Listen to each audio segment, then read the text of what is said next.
We have to turn our attention to wellness. I think we've shown over the past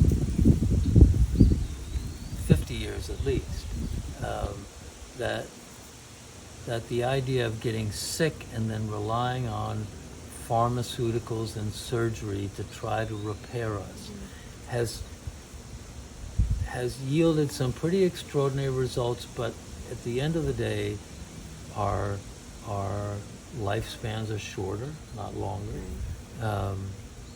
We're in I would say, a much less healthy physiological state as a nation, as a world. And I think if the eWell can play a part in turning everybody's attention more towards wellness and giving them actually something that can help with that, I think that would be the best that I could hope for. Yeah. I think that would be a wonderful thing. And when you think about it, there's not a person that can't benefit from better wellness. Right. There's not a dog that can't benefit from better wellness. There's not a horse that can't benefit from better wellness. Right. So I think optimizing our physiology and our mental well-being and recognizing how closely those things are tied together is just super important. So and this is just one way to do it. Right. But I think what's neat about it is that first it's non-electronic, so you're not trying to use an electronic gadget to create energy homeostasis. That's counterintuitive. So that's the first thing. It couldn't be more simple. Right.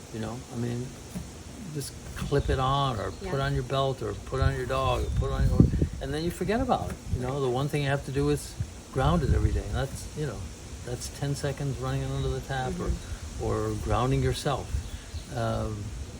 So I think if you can find a way to help people to a better state of wellness in a way that's just simple and non-intrusive, non-invasive, that'd be great.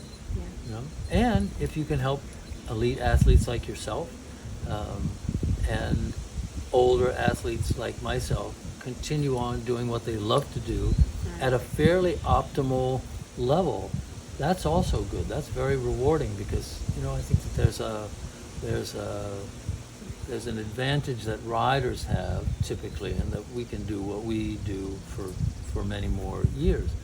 But there are a lot of broken riders as well. Riders with all kinds of injuries and back issues, but to be able to ride well into your 70s, 80s, and not just ride, but ride well. That's what I'm really interested in. I want to be.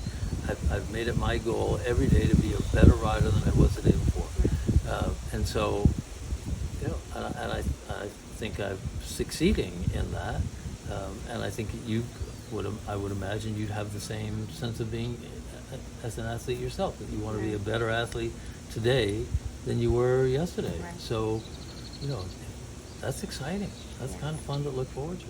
So, anyway.